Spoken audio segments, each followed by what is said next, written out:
안녕하십니까. 여수 MBC 뉴스투데이입니다. 국내 최대 규모의 국가 어항인 여수 국동항이 장기방치 선박들로 몸살을 앓고 있습니다. 어선은 물론 관공선과 바지선까지 길게는 수년 동안 부두를 점령하면서 어민들의 불만이 이만저만이 아닙니다. 보도에 문형철 기자입니다. 곳곳이 녹슨 채 부두에 정박해 있는 어선. 가까이 가보니 배를 옮기라는 경고문이 붙어 있습니다. 선박을 사용하지 않은 채 수년째 방치해 놓은 겁니다. 바로 옆 어선도 부두에 2년 가까이 묶여 있습니다. 이거 쓰잘데없는 배들이 많잖아요. 이게. 원래 있는데 사용을 안 하는가 봐요. 인근의 또 다른 부두 시설. 지금은 사용되지 않는 해양조사선이 1년 넘게 정박해 있고 불에 탄 어선에다 경매에 나온 대형 바지선까지 방치된 상태입니다. 이번엔 소형 어선들이 정박하는 곳을 찾아가 봤습니다.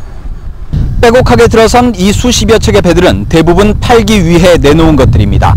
짧게는 석 달, 길게는 2년 넘게 자리만 차지하고 있습니다. 크기와 종류를 가리지 않은 미사용 선박들이 부두 곳곳을 장기간 점령하다 보니 어항의 기능은 반쪽에 그치고 있습니다. 될 데가 없으니까 경비 부분을 좀 감수하더라도 이동을 해서 조율을 하고 있는 경우가 많습니다.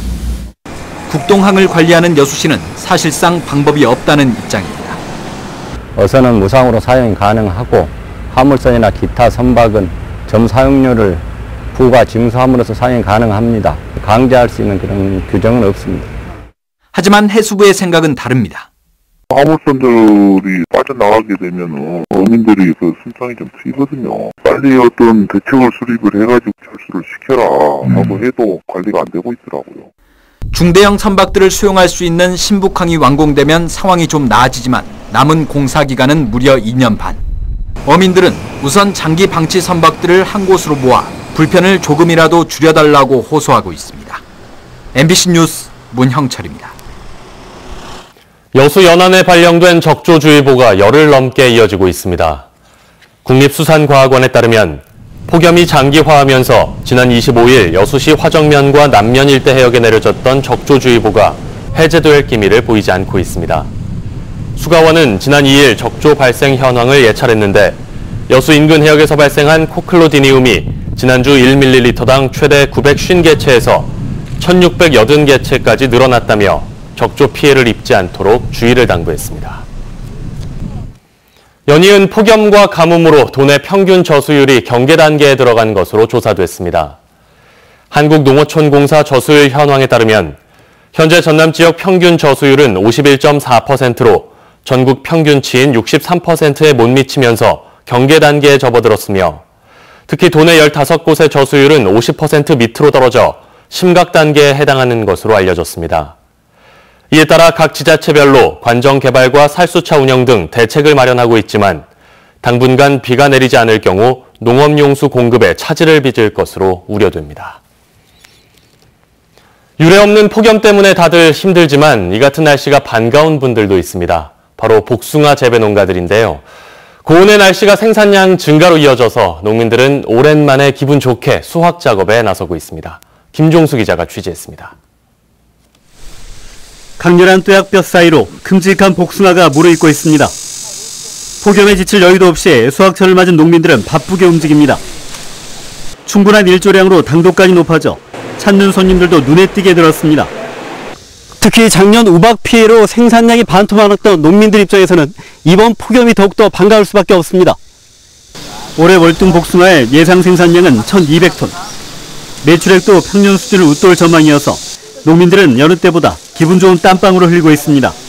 전체 복숭아가 다 낙과가 돼서 엄청 고생을 많이 했습니다. 복숭아가 당도가 좋아갖고 손님들이 많이 찾아오시고 140여 농가에서 생산된 복숭아는 9월까지 수확과 선별 작업 등을 거쳐 전국으로 판매됩니다. 또 주민들은 매년 개최되는 축제를 기점으로 다시 한번 마을에 활력을 불어넣을 계획입니다. 우리 월등 복숭아가 순천 복숭아 80% 이상을 차지하고 있는데요. 지역경제에 도움을 주고 있습니다. 이번 주말에 체험 행사가 열리는 만큼 많은 분들이 오셨으면 좋겠습니다. 토질과 기후 등 작황 요건이 잘 갖춰지면서 오랜만에 풍작을 고대하고 있는 농민들. 유례없는 폭염이 지역 복숭아 재배 농가들에게는 반가운 손님이 되고 있습니다. MBC 뉴스 김종수입니다. 폭염과 열대야가 이어지고 있는 가운데 지자체별로 지역민들을 위한 이색 행사를 마련했습니다. 순천시는 어제부터 오늘까지 국가정원 일원에서 다채로운 공연과 먹을거리를 제공한다며 진행 중인 물빛 축제와 함께 지역민들에게 색다른 즐길거리가 될 것으로 기대하고 있습니다. 여수시도 오늘까지 중앙시장 내 꿈뜨락몰에서 버스킹 공연과 다양한 체험 행사를 마련해 원도심 활성화에 나설 예정입니다. 광양시가 광양보건대 정상화를 위해 도립대 전환을 전라남도에 건의했습니다. 광양시는 최근 도에 보낸 건의서에서 설립자의 비리로 폐교 위기에 놓인 광양보건대 정상화를 위해 단기적으로는 장학금 지원에 이어 중장기적으로는 도립대학으로의 전환과 공영형 사립대 지정을 건의하고 나섰습니다. 광양시는 대학 정상화를 위해 수차례 중앙부처 자문을 받은 결과 현행법상 기초자치단체인 광양시가 학교 정상화를 위한 재단법인 설립과 출연은 어렵다는 의견을 받고 이번에 전라남도의 도립대 전환을 건의했다고 밝혔습니다. 필리핀 저가 항공사 팬퍼시픽 항공이 자금난을 견디지 못해 운항을 중단합니다. 무안 세부 노선의 경우 오늘 마지막 운항에 나설 예정인데요. 예약을 했던 승객들이 낭패를 보게 됐습니다. 장용기 기자입니다. 여름 휴가를 맞아 친구들과 함께 자유여행 계획을 짜고 이달 말 무안에서 필리핀 세부행 비행기표를 예매했던 20대 직장인.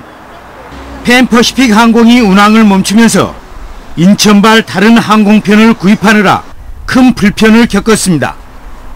그리고 인천으로 만약에 다른 비행편을 알아볼 경우에 차액이 거의 30만 원 정도 저희가 더 부담을 해야 되는 상황이었어요. 이제 그런 것 때문에 여행 자체를 다 취소해야 되나 생각도 해봤는데 또 우리 숙박 위약금 이런 것까지 생각해 보니까 필리핀 저가항공사 팬퍼시픽 항공은 여행사에게 성금을 받는 방식으로 자금난을 견뎌왔으나 한계에 부딪혔습니다. 올 들어 무안공항에서만 비행기를 세워두는 주기장 이용료 1억 원 이상을 지급하지 못할 정도였습니다. 그 돈을 못 내고 있으니까 주기장 사용료를 못 내고 있으니까 올해 다 못 낸 거예요? 네. 인천, 대구와 더불어 무안공항에서 수요일과 토요일 일주일에 2차례 무안 세부를 오가던 여객기가 다음 주부터는 운항이 중단됩니다. 무안 세부 간 여객기 좌석이 189석인 점을 감안하면 예매로 인한 불편을 겪는 승객은 최대 1000명이 넘을 것으로 보입니다. 운항이 중단된 뒤 필리핀 세부를 오가는 표를 예매한 승객들은 다른 항공편을 이용해야 하는 형편입니다. 전라남도는 무안 세부 노선의 경우 황금 노선으로 인식돼 다른 항공사에서 이미 대체 운항에 나설 뜻을 밝히고 있다며 팬퍼시픽 항공 운항 중단에 따른 좋지 않은 영향을 줄이려는 모습입니다.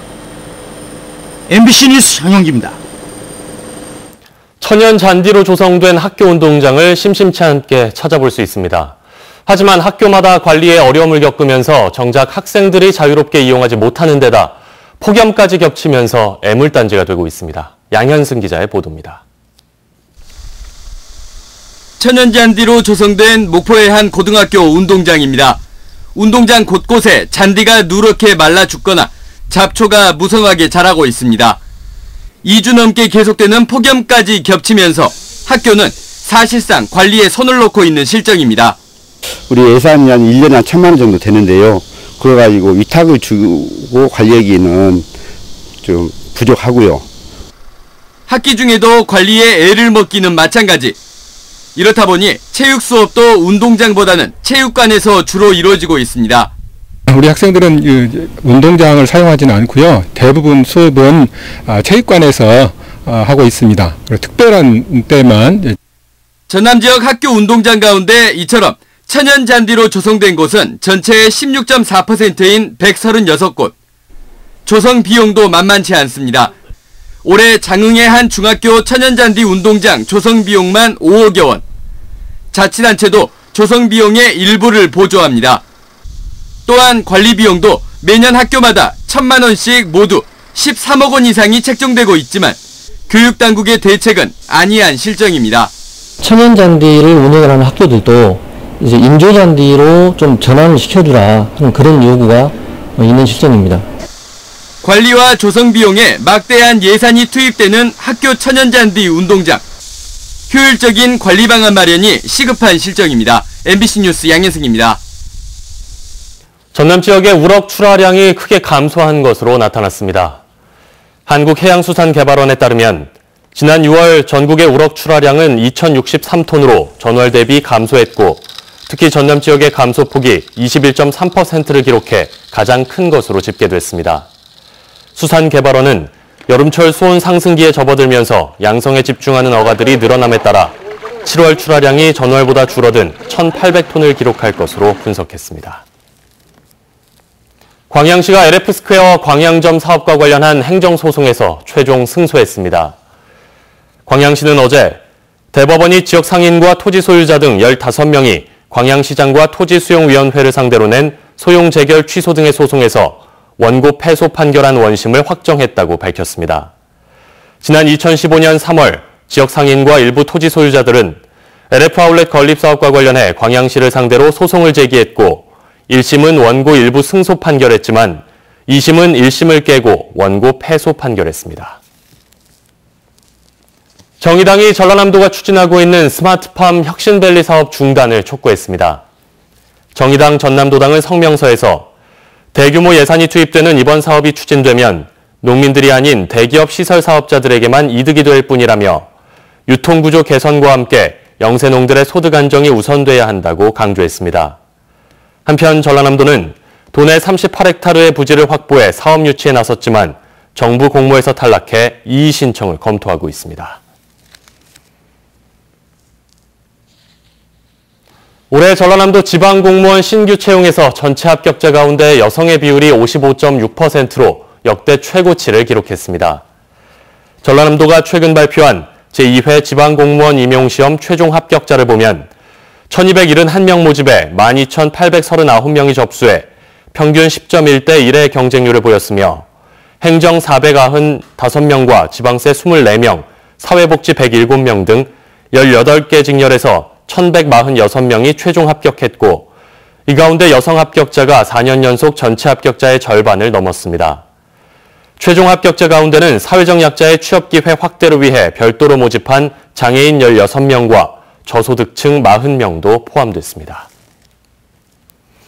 전라남도 보건환경연구원이 이번 달부터 순천 농산물 공영 도매시장에서 경매전 농산물 안전성 검사를 실시합니다. 전라남도 보건환경연구원은 동부지원 청사건립 기본계획에 따라 율촌산단에 동부지원소를 개청했습니다. 오는 29.4도로 초열대야는 아니지만 이에 버금가는 더위가 나타나고 있고요. 강릉의 현재 기온도 벌써 31도를 웃돌고 있습니다. 그 밖에 광주와 대전 등지도 27, 8도 안팎까지 올라 있고요. 부산은 오늘로 18일째, 대전과 광주는 15일째 열대야가 지속되고 있습니다. 오늘도 한낮에는 폭염이 기승을 부리겠습니다. 특히 오늘은 폭염의 중심이 남부지방 쪽으로 옮겨가겠는데요. 경북 의성지방의 낮 기온이 40도까지 치솟을 것으로 예보됐고요. 대구 39도, 광주 38도, 서울은 37도까지 오르겠습니다. 현재 여수와 흑산도 등 일부 해안지방을 중심으로 안개가 끼어 있고요. 내륙 쪽에는 구름만 조금 지나고 있습니다. 남서풍이 지속적으로 들어오면서 오늘도 내내 무더운 날씨가 계속되겠고요. 하늘은 대체로 맑겠습니다. 또 오늘 미세먼지 농도는 대부분 지방에서 보통에서 좋음 단계로 공기가 깨끗하겠습니다. 다만 낮 시간대에는 오존 농도가 짙어질 전망입니다. 오늘 한낮 기온은 서울이 37도, 춘천 36도, 대전과 전주 37도, 창원 36도, 부산은 34도까지 오르겠습니다. 다음 주에도 밤낮 없는 더위는 계속될 전망입니다. 날씨였습니다.